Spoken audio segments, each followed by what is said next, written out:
Hello friends, welcome to JK agriculture classes. इस video में हम जीवाणु की संपूर्ण जानकारी देंगे, जिसमें आप सभी को जीवाणु का इंट्रोडक्शन यानी कि जीवाणु का परिचय, जीवाणु की परिभाषा, जीवाणु का इतिहास, बैक्टीरिया के प्रकार, इसमें कोशिका भित्ति के आधार पर बैक्टीरिया के प्रकार, gram negative and gram positive bacteria में अंतर, जीवाणु एवं विषाणु में अंतर, जीवाणु की विशेषताएं, जीवाणु की संरचना, जीवाणु में प्रजनन के तरीके, पोषण के तरीके, जीवाणु जनित रोग और जीवाणु जनित रोगों को याद करने की ट्रिक, और इसके साथ साथ कुछ इंपॉर्टेंट एमसीक्यू टाइप क्वेश्चन बताएंगे जो कि परीक्षा की दृष्टि से बहुत ही इंपॉर्टेंट है, जो कॉम्पिटेटिव एग्जाम्स के लिए बहुत ही जरूरी है। तो चलिए वीडियो को स्टार्ट करते हैं। तो दोस्तों, सबसे पहले हम देखेंगे कुछ इंपॉर्टेंट बिंदु जो कि एग्जाम के लिए बहुत ही जरूरी हैं। तो जीवाणु को किस जगत में रखा गया है? तो इसे जगत मोनेरा में रखा गया है। नेक्स्ट है बैक्टीरिया। इसको एक कोशिकीय सूक्ष्म जीव माना जाता है, यानी कि जीवाणु को ही हम बैक्टीरिया इंग्लिश में कहते हैं। तो इसे एक कोशिकीय जीव माना जाता है क्योंकि ये सूक्ष्मदर्शी की सहायता से देखा जा सकता है, इसीलिए सूक्ष्म जीव की श्रेणी में रखा गया है। नेक्स्ट है जीवाणु का अध्ययन बैक्टीरियोलॉजी में किया जाता है, यानी कि इसके अध्ययन के लिए बैक्टीरियोलॉजी कहा जाता है। नेक्स्ट है बैक्टीरियोलॉजी के जनक यानी कि पितामह कौन है? तो लुईस पाश्चर और रॉबर्ट कोच दोनों हैं। नेक्स्ट है एक कोशिकीय जीव होते हैं। जो जीवाणु होता है वह एक कोशिकीय जीव होता है, यानी कि एक कोशिका से मिलकर बना होता है। और जैसा कि मनुष्य जो होता है ये बहुकोशिकीय जीव होता है, बहुत सारी कोशिकाओं से मिलकर बना होता है। इसी प्रकार जो जीवाणु है जिसे हम बैक्टीरिया कहते हैं, यह एक कोशिकीय है जिसमें एक ही कोशिका होती है। नेक्स्ट है ये प्रोकैरियोटिक जीव है। हमने देखा है कोशिका के प्रकार में कोशिका दो प्रकार की होती है, यूकैरियोटिक कोशिका एंड प्रोकैरियोटिक कोशिका। प्रोकैरियोटिक कोशिका में सूक्ष्म जीवों को रखा गया है, जिसमें बैक्टीरिया एंड वायरस बहुत सारे जीव आते हैं जो सूक्ष्मदर्शी से देखे जा सकते हैं। और यूकैरियोटिक कोशिका की बात करें तो उसमें बहुत बड़े एवं बहुकोशिकीय जीव आते हैं, जैसे कि मनुष्य, जानवर, कीट इत्यादि बहुत सारे जीव होते हैं। पेड़ पौधे भी यूकैरियोटिक कोशिका में ही आते हैं। नेक्स्ट है बैक्टीरिया की खोज। बैक्टीरिया की खोज ये इंपॉर्टेंट क्वेश्चन है। इसकी खोज एंटनी वॉन लीवनहॉफ ने की थी। अब हम समझेंगे इंट्रोडक्शन यानी कि बैक्टीरिया का परिचय। बैक्टीरिया सूक्ष्मदर्शी एक कोशिकीय जीव है।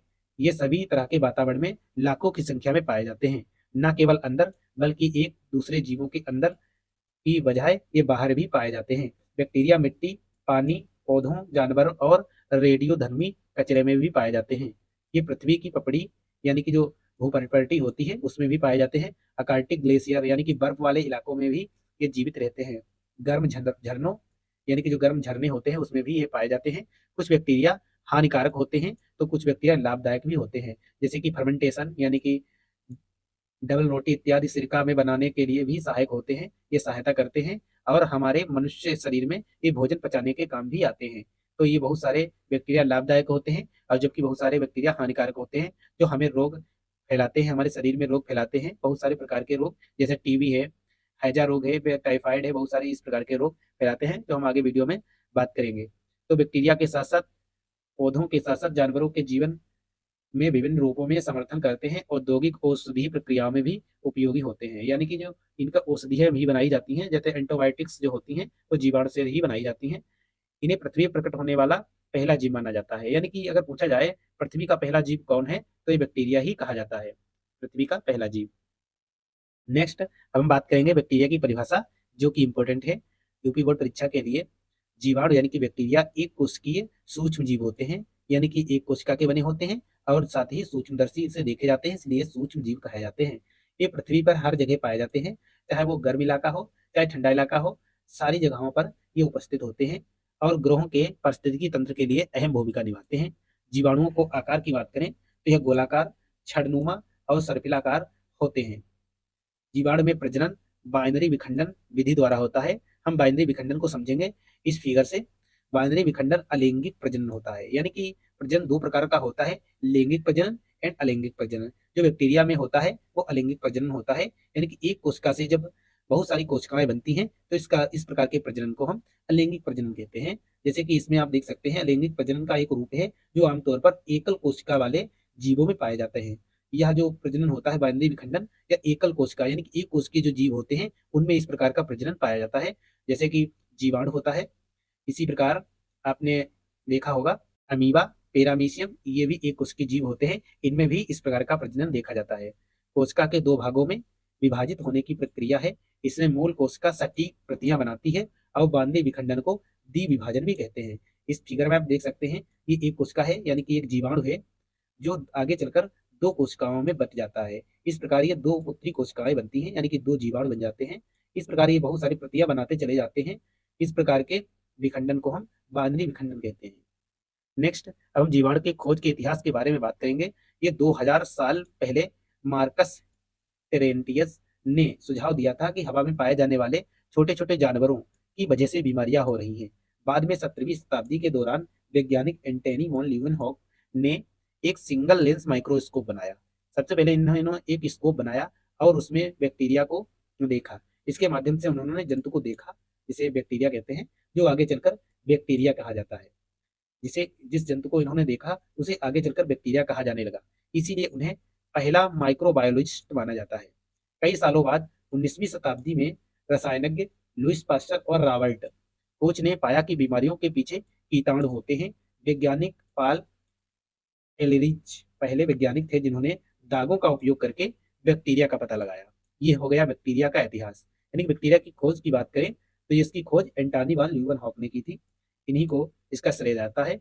अगर बैक्टीरियोलॉजी के पितामह की बात करें तो लुईस पास्चर और रॉबर्ट कोच को माना जाता है इसके पितामह।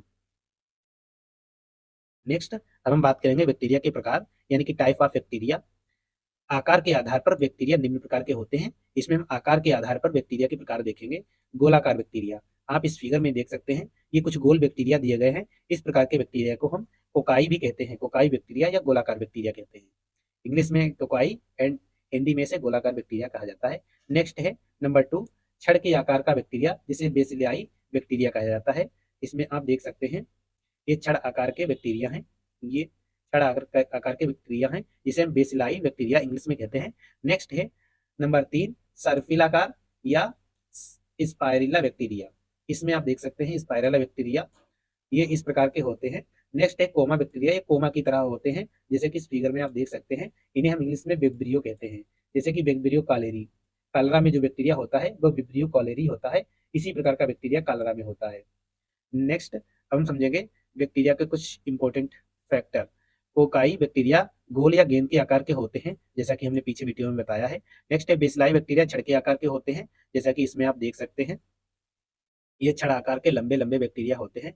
नेक्स्ट है स्पाइरला बैक्टीरिया, सर्पिल या हेलिक्स के आकार के होते हैं। इन्हें हम स्पाइरोकेट्स भी कहा जाता है, जैसे कि इसमें आप सर्पिलाकार बैक्टीरिया देख सकते हैं। नेक्स्ट, कोशिका भित्ति के आधार पर बैक्टीरिया के प्रकार को हम समझेंगे। कोशिका की भित्ति के आकार प्रकार के आधार पर ये बैक्टीरिया दो प्रकार के होते हैं, gram positive and gram negative bacteria.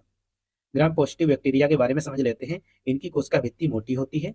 इसमें आप देख सकते हैं ग्राम पॉजिटिव बैक्टीरिया, ये ग्राम पॉजिटिव बैक्टीरिया है जो नीले कलर के दिए गए हैं। इसमें जो कोशिका भित्ति होती है, इनकी बाहरी परत होती है, उसे हम कोशिका भित्ति कहते हैं। ये मोटी होती है। नेक्स्ट है ग्राम धंधुला करने की विधि में ये बैंगनी रंग के होते हैं। ये बैंगनी कलर के होते हैं ग्राम पॉजिटिव बैक्टीरिया। नेक्स्ट है स्टेफिलोकोसी और स्ट्रेप्टोकोसी जैसे बैक्टीरिया ग्राम पॉजिटिव बैक्टीरिया होते हैं। ये दो एग्जाम्पल दिए गए हैं ग्राम पॉजिटिव बैक्टीरिया के, staphylococci and streptococci bacteria. Next है माइकोबैक्टीरियम ट्यूबरक्लोसिस, जिसे तपेदिक यानी कि टीबी का बैक्टीरिया कहा जाता है। ये भी ग्राम पॉजिटिव बैक्टीरिया होता है। इस प्रकार का बैक्टीरिया होता है। नेक्स्ट अब हम समझेंगे ग्राम नेगेटिव बैक्टीरिया। इनकी कोशिका भित्ति पतली होती है। इस प्रकार के बैक्टीरिया जो हैं, इनकी जो कोशिका भित्ति होती है, बाहरी परत होती है, वो बहुत पतली होती है। ग्राम धुंधला करने की विधि में ये लाल या गुलाबी रंग के दिखाई देते हैं, जैसे कि इस फिगर में हम देख सकते हैं ये गुलाबी या लाल कलर के हो जाते हैं। नेक्स्ट है इसके एग्जाम्पल की बात करें तो यह साल्मोनेला टाइफी जो टाइफाइड का बैक्टीरिया होता है, वो भी इसी प्रकार के बैक्टीरिया में आता है। साल्मोनेला और ई कोलाई जैसे बैक्टीरिया ग्राम निगेटिव बैक्टीरिया होते हैं। इस प्रकार के बैक्टीरिया होते हैं। उदाहरण के लिए विब्रियो कॉलेरी जो कॉलरा का बैक्टीरिया है, वो इस प्रकार का बैक्टीरिया है, यानी कि ग्राम नेगेटिव बैक्टीरिया है। इस एग्जाम्पल से हम इस प्रकार के बैक्टीरिया को समझ सकते हैं। अब हम बात करेंगे ग्राम पॉजिटिव बैक्टीरिया और ग्राम नेगेटिव बैक्टीरिया में अंतर। ये बोर्ड परीक्षा में पूछा जाता है, बहुत ज्यादा पूछे जाने वाला क्वेश्चन है, तो हम इसे देख लेते हैं। Gram positive and gram negative bacteria में अंतर। नंबर फर्स्ट है ग्राम पॉजिटिव बैक्टीरिया। इनकी जो कोशिका भित्ति होती है वो मोटी होती है, जैसे कि हमने पीछे वीडियो में बताया है। और ग्राम नेगेटिव बैक्टीरिया की जो कोशिका भित्ति होती है वो बहुत पतली होती है। नेक्स्ट है नंबर 2, ग्राम धुंधला करने की विधि में ये बैंगनी रंग के होते हैं, जैसा कि इस फिगर में देख सकते हैं ये बैंगनी रंग के होते हैं। जबकि इस प्रकार की बैक्टीरिया में, ग्राम नेगेटिव बैक्टीरिया में, ये गुलाबी या लाल रंग के दिखाई देते हैं। नेक्स्ट, इसके एग्जाम्पल की बात करें, स्टेप्लोकोसी और स्ट्रेप्टोकोसी जैसे बैक्टीरिया ग्राम पॉजिटिव बैक्टीरिया होते हैं। नेक्स्ट है नंबर 3, ग्राम नेगेटिव बैक्टीरिया में साल्मोनेला और ई कोलाई जैसे बैक्टीरिया ग्राम नेगेटिव बैक्टीरिया होते हैं।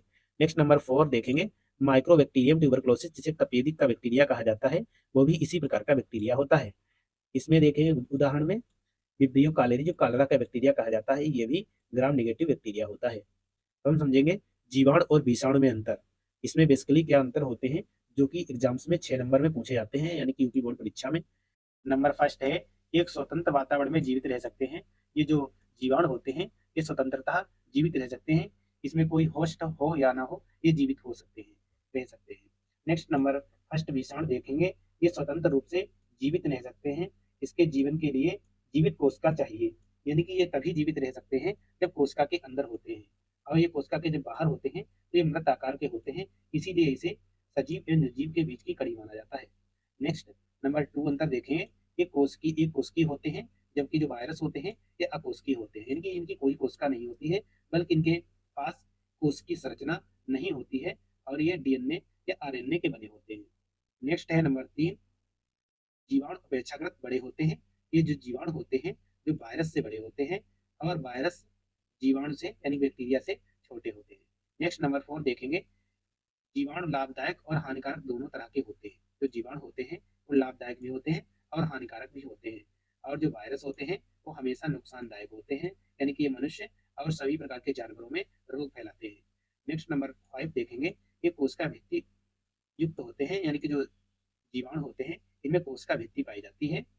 नेक्स्ट नंबर 5 विषाणु देखेंगे, virus DNA and RNA genome के होते हैं, यानी कि जीनोम के बने होते हैं, जीनोम एंड प्रोटीन के मिलकर बने होते हैं, जबकि जो जीवाणु होते हैं उनमें सभी प्रकार की संरचनाएं पाई जा सकती हैं। नेक्स्ट अब हम बात करेंगे जीवाणु यानी कि बैक्टीरिया की विशेषताएं। इसकी क्या विशेषताएं होती हैं, किस प्रकार ये अन्य जंतुओं से भिन्न बनाते हैं। जीवाणु सूक्ष्म जीव होते हैं, यानी कि इन्हें माइक्रोस्कोप द्वारा ही देखा जा सकता है, नंगी आंखों से इन्हें नहीं देख सकते। नेक्स्ट नंबर 2 है, ये एक कोशिकीय होते हैं, यानी कि इनकी सिंगल कोशिका होती है। इस फिगर में देख सकते हैं ये पूरी कोशिका है, ये सिंगल कोशिका है, यानी कि एक ही कोशिका है। नेक्स्ट नंबर 3, ये अकेंद्रकीय होते हैं, यानी कि इसका मतलब है इसमें केंद्रक नहीं पाया जाता है। इस पूरी कोशिका में आप देख सकते हैं इसमें कहीं भी केंद्रक नहीं है, इसीलिए इन्हें अकेंद्रकीय कहा जाता है।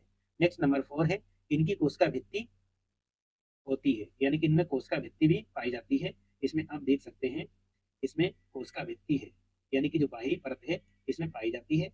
नेक्स्ट नंबर 5 है, ये हर जगह पाए जा सकते हैं, यानी कि जल, नभ एंड स्थल तीनों जगह में ये उपस्थित हो सकते हैं।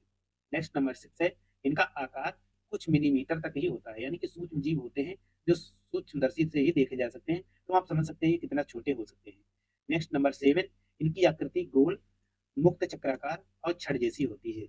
इसमें आकृति आप देख सकते हैं, ये बीजाणु हैं यानी कि जीवाणु हैं जो इस प्रकार की आकृति वाले होते हैं, कोमा एंड गोलाकार भी होते हैं, और इस प्रकार इनके सर्कलाकार भी होते हैं। नेक्स्ट 8, ये तेज गति और प्रजनन कर सकते हैं, यानी इनमें जो गति वो प्रजनन होता है वो बाइनरी विखंडन विधि से होता है। आप इसमें फिगर में देख सकते हैं एक जीवाणु है आगे चलकर 2 कोशिकाओं में बट जाता है, इस प्रकार के प्रजनन को हम बाइनरी विखंडन कहते हैं। नेक्स्ट नंबर 9, इन्हें नंगी आंखों से नहीं देखा जा सकता है, बल्कि इन्हें देखने के लिए सूक्ष्मदर्शी का यूज किया जा सकता है। नेक्स्ट नंबर 10, सूक्ष्मदर्शी की सहायता से इन्हें देखा जा सकता है। ये सूक्ष्मदर्शी है, इसकी सहायता से इन्हें आसानी से देखा जा सकता है, इन्हें नंगी आंखों से हम नहीं देख सकते। नेक्स्ट हम जीवाणु की संरचना की बात करेंगे। ये मुख्य संरचना है जो परीक्षा के लिए इम्पोर्टेंट है। इसके कुछ घटक देख लेते हैं, ये इसके संरचना में कौन कौन से घटक पाए जाते हैं। कोशिका भित्ति पाई जाती है, इसमें आप देख सकते हैं ये जो बीच वाली परत है, इस प्रकार की परत को हम कोशिका भित्ति कहते हैं, ये बाहरी परत भी मानी जाती है। नेक्स्ट प्लाज्मा झिल्ली, इसमें प्लाज्मा झिल्ली भी पाई जाती है जो इसमें होती है, आप इसमें देख सकते हैं ये कोशिका झिल्ली और प्लाज्मा झिल्ली कहा जाता है। इसके बाद होती है प्लाज्मा मेम्ब्रेन पर चिपके राइबोसोम्स, यानी कि जो प्लाज्मा झिल्ली होती है उस पर कुछ राइबोसोम्स भी चिपके होते हैं, ये प्लाज्मा झिल्ली आप इस फिगर में देख सकते हैं। नेक्स्ट है साइटोप्लाज्म, साइटोप्लाज्म इसमें भी पाया जाता है। अब हम बात करेंगे डीएनए, यानी कि इसमें डीएनए भी पाया जाता है, जो इसमें डीएनए होता है वह राइबोसोम्स के अंदर उपस्थित होता है। नेक्स्ट है राइबोसोम्स, ये प्लाज्मा झिल्ली में चिपके होते हैं, इसमें आप ये बिंदु की तरह देख सकते हैं, ये राइबोसोम्स हैं, इसमें आप ये बिंदु की तरह देख सकते हैं ब्लैक कलर के, ये राइबोसोम्स ही हैं। नेक्स्ट है फ्लैगेलम, इसमें फ्लैगेलम भी पाया जाता है। फ्लैगेलम की बात करें, यह बैक्टीरिया की गति के लिए जरूरी है। इसे फ्लैजिला भी कहा जाता है, यानी कि जीवाणु की पूंछ। ये जीवाणु की पूंछ की तरह जो संरचना है, इसे फ्लैगेलम भी कहा जाता है। नेक्स्ट है फीली। ये कोशिका के बाल की तरह जैसे उपांग होते हैं, इन्हें हम फीली कहते हैं। ये आप इस प्रकार देख सकते हैं, फ्रिज्मी, जिसे फ्रिज्मी कहा जाता है, इसे हम फीली भी कहते हैं इंग्लिश में। इस प्रकार के उपांग हैं जो रोमांस की तरह होते हैं। आप इसमें देख सकते हैं, इसमें कैप्सूल कहाँ पर है उसे हम देखेंगे। ये कैप्सूल या स्लिम लेयर भी कहते हैं, ये सबसे बाहरी परत होती है, ये इसकी रक्षा करती है, यानी कि जो जीवाणु की रक्षा करने वाली परत है, इसे हम कैप्सूल कहते हैं। नेक्स्ट बात करें जीवाणु में प्रजनन के तरीके, यानी कि जीवाणु में किस तरीके से प्रजनन होता है, इसमें हम सारे तरीकों को देखेंगे। सबसे पहला है विखंडन, इसे हम द्विखंडन भी कहते हैं। यह अनुकूल परिस्थितियों में होने वाला जीवाणुविक बहुगुणन की सबसे आसान विधि है, यानी कि इसके द्वारा जीवाणु बहुत तेजी से वृद्धि करते हैं और बहुत सारे जीवाणु एक जीवाणु से बन सकते हैं। इसमें एक जीवाणु परिपक्व होकर दो संतति कोशिकाओं में बढ़ जाता है, इसमें हम देख सकते हैं, इसे बाइनरी विखंडन कहते हैं। इसी प्रकार की विधि को हम द्विखंडन विधि भी कहते हैं। इस प्रकार ये एक कोशिका है जो आगे चलकर दो कोशिकाओं में बढ़ जाती है। इसे बढ़ने में कुछ ही समय लगता है और जो बहुत सारी कोशिकाएं हो जाती हैं, तो इस प्रकार बहुत सारे जीवाणु जन्म लेते हैं। नेक्स्ट नंबर 2, बीजाणु जनन। इसे कुछ कोशिकाएं या कुछ जीवाणु जैसे कि बेसिलस और क्लस्ट्रेडियम एंड एंडोस्पर्म ये बनाते हैं। यह एक निष्क्रिय संरचना होती है जो उन्हें प्रतिकूल परिस्थितियों में जीवित रहने में मदद करती है। नेक्स्ट है संयुग्मन। ये लैंगिक जनन होता है, इसमें दो कोशिकाओं की जरूरत होती है, जबकि जो ऊपर वाली प्रजनन की विधियां हैं, इनमें एक ही कोशिकाओं से ये प्रजनन करते हैं, जबकि संयुग्मन में दो कोशिकाओं की आवश्यकता होती है। इस विधि में नर जीवाणु और मादा जीवाणु कोशिकाओं में सेक्स पीली द्वारा स्थानांतरण होता है, यानी कि ये आपस में सेक्स करते हैं, उसके उपरांत ये दो कोशिकाएं में बट जाते हैं। इस प्रकार की प्रजनन की विधि को हम लैंगिक प्रजनन कहते हैं। नेक्स्ट है परिवर्तन। यह भी एक लैंगिक प्रजनन की विधि है। इसमें जीवाणु कोशिका आसपास के वातावरण से बहिर्जात आनुवंशिक सामग्री को अवशोषित करती है। नेक्स्ट है नंबर 5, ट्रांसडक्शन। यह भी एक लैंगिक प्रजनन की विधि है। इसमें वायरस से बैक्टीरिया में आनुवंशिक पदार्थ का स्थानांतरण होता है। नेक्स्ट हम पोषण के तरीके देखेंगे, इसमें पोषण किस प्रकार का होता है, यानी कि ये किस प्रकार जीवित रहते हैं। नंबर फर्स्ट है स्वपोषी। इस प्रकार के बैक्टीरिया जो अपना भोजन खुद बनाते हैं, यानी कि स्वयं बना लेते हैं, ये कोई पर निर्भर नहीं होते हैं, ये सूर्य के प्रकाश द्वारा अपना भोजन बना लेते हैं। नेक्स्ट है विषमपोषी। ये जीवाणु मृत एवं सड़ते हुए पदार्थों से अपना भोजन बनाते हैं। नेक्स्ट है परजीवी। ये जो जीवाणु होते हैं, ये दूसरे जीवों पर निर्भर होते हैं, यानी कि दूसरों जीवों से ये पोषण प्राप्त करते हैं। जीवित मेजबान, यानी कि जो इनका होस्ट होता है, उनके शरीर के अंदर या बाहर पाए जाते हैं और उनसे भोजन बनाते हैं। इस प्रकार के जो जीवाणु होते हैं, वो जीवों में रोग फैलाते हैं, यानी कि हमारे शरीर में इस प्रकार के जीवाणु रोग फैलाते हैं। नेक्स्ट है सहजीवी जीवाणु। ये जीवाणु जो होते हैं वो लाभदायक होते हैं, यानी कि ये सहायता भी करते हैं। ये जीवाणु एक दूसरे के जीवों के साथ सहजीवी संबंध में रहते हैं और उनके पोषण प्राप्त करते हैं, यानी कि उनको ये किसी न किसी प्रकार से जीवों को लाभ भी पहुंचाते हैं और उनसे भोजन भी प्राप्त करते हैं। नेक्स्ट है नंबर 5, पोषक तत्व। जीवाणु को carbon, hydrogen, oxygen, nitrogen, phosphorus, sulphur, sodium, iron, calcium और जिंक जैसे पोषक तत्वों की जरूरत होती है और इनसे ये भोजन प्राप्त करते हैं। अब हम समझेंगे जीवाणु जनित रोग। जीवाणु जनित रोग जो हमारे शरीर में पाए जाते हैं। फर्स्ट है हैजा रोग, जो विब्रियो कालेरी जीवाणु द्वारा होता है। यह रोग आंत को प्रभावित करता है, जो हमारी आंत होती है उसको ये प्रभावित करता है। नेक्स्ट है डिप्थीरिया। डिप्थीरिया जो रोग है वो कॉरिनोबैक्टीरियम द्वारा होता है। ये जीवाणु है, ये श्वास नली को प्रभावित करता है। नेक्स्ट है क्षय रोग। क्षय रोग माइक्रोबैक्टीरियम ट्यूबरक्लोसिस द्वारा होता है, यह फेफड़ों को प्रभावित करता है। इसके द्वारा हमें टीबी हो जाती है, जिसे हम क्षय रोग कहते हैं। नेक्स्ट है कुष्ठ रोग या कोढ़। इसे माइक्रोबैक्टीरियम लेप्री द्वारा होता है। यह तंत्रिका तंत्र और त्वचा को प्रभावित करता है, यानी कि जो हमारी त्वचा होता है उस पर यह कुष्ठ रोग पाया जाता है और तंत्रिका तंत्र यानी कि हमारे मस्तिष्क को भी प्रभावित करता है, जिससे हम पागल भी हो सकते हैं। नेक्स्ट है टिटेनस। यह क्लॉस्ट्रीडियम टिटेनी द्वारा होने वाला रोग है, जो तंत्रिका तंत्र यानी कि हमारे मस्तिष्क को प्रभावित करता है। नेक्स्ट है टाइफाइड या सोन मलेरिया टाइफी द्वारा होने वाला रोग है, जो आंत को प्रभावित करता है। ये कुछ जीवाणु हैं जिनका आकार इसमें दिया गया है, सर्पिलाकार, कोमा आकार के और गोलाकार के ये जीवाणु दिए गए हैं। नेक्स्ट है हम बैक्टीरिया से होने वाले रोग याद कर लेते हैं। इनकी याद करने की बेहतरीन ट्रिक है, इससे हम आसानी से सारे बैक्टीरिया द्वारा होने वाले रोग हैं जो हम याद कर सकते हैं। इस प्रकार के जो क्वेश्चन होते हैं वो एग्जाम्स में एमसीक्यू टाइप में बहुत ज्यादा पूछे जाते हैं कि कौन सा रोग बैक्टीरिया से होता है। तो उसमें 4 ऑप्शन दिए जाएंगे, वायरस दिया जाएगा और 3 ऑप्शन और प्रकार के दिए जाएंगे, जिसमें एक प्रकार इसमें वायरस का जीवाणु का नाम होगा जो हमें इसमें याद कर लेना है। ट्रिक है, जीएसटी पंडित का टीका न्यू है, यानी कि जी मतलब होता है गोनोरिया रोग। नेक्स्ट है यस मीन्स होता है सिफिलिस, टी मीन्स टाइफाइड, इसमें पंडित यानी कि पा मीन्स होता है प्लेग, डी में डिप्थेरिया, ता मतलब तपेदिक यानी कि टीबी जिसे कहते हैं, इसमें का मतलब खांसी। इसे कैसे याद कर सकते हैं, कैसे का या कैसे खांसी भी कहते हैं। और टीका टी मीन्स टिटेनस एंड का मीन्स कुष्ठ रोग, या इसे हम कोढ़ भी कहते हैं। न्यू है तो न्यू मीन्स होता है निमोनिया और है मीन्स हैजा होता है। तो इस प्रकार ये सारे रोग हम एक ट्रिक के माध्यम से याद कर सकते हैं। अब हम बात करेंगे इससे संबंधित कुछ एमसीक्यू टाइप क्वेश्चन जो इंपॉर्टेंट है परीक्षा के लिए। फर्स्ट है, निम्नलिखित में से कौन सा जीवाणु में अनुवांशिक पदार्थ होता है? तो इसमें डीएनए पाया जाता है, बी ऑप्शन इसका राइट आंसर है। नेक्स्ट है नंबर 2, किस प्रकार के जीवाणु में मोटी पेप्टियोग्लाइकल परत पाई जाती है? तो ये ग्राम पॉजिटिव बैक्टीरिया में पाई जाती है, यानी कि ए ऑप्शन का राइट आंसर है। नेक्स्ट क्वेश्चन है नंबर 3, निम्नलिखित में से कौन सा यौगिक जीवाणु कोशिका भित्ति का मुख्य घटक माना जाता है? तो इसका सी ऑप्शन राइट आंसर है, यानी कि पेप्टियोग्लाइकन। नेक्स्ट क्वेश्चन नंबर 4, जीवाणुओं में गुणसूत्र किस रूप में पाया जाता है? तो ये वृत्ताकार रूप में पाया जाता है, बी ऑप्शन राइट आंसर है। नेक्स्ट क्वेश्चन नंबर 5, निम्नलिखित में से कौन सा जीवाणु जनक रोग है? तो ये सी ऑप्शन है इसका राइट आंसर, क्लास्ट्रीडियम बटुलिनम, यानी क्लास्ट्रीडियम बटुलिनम आप इंग्लिश में भी देख सकते हैं। नेक्स्ट क्वेश्चन नंबर 6, निम्नलिखित में से कौन सा रंग जीवाणु वर्गीकरण के लिए प्रयोग किया जाता है? तो बी ऑप्शन का राइट आंसर है, यानी कि क्रिस्टल वायलेट का यूज किया जाता है। नेक्स्ट क्वेश्चन नंबर 7 देखेंगे, किस वैज्ञानिक ने सर्वप्रथम जीवाणुओं को देखा?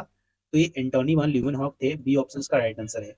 नेक्स्ट क्वेश्चन नंबर 8, कौन सा एंजाइम जीवाणुओं में डीएनए प्रतिकृति यानी कि रेप्लिकेशन में सहायक होता है? तो डीएनए पॉलीमरेज होता है, सी ऑप्शन का राइट आंसर है।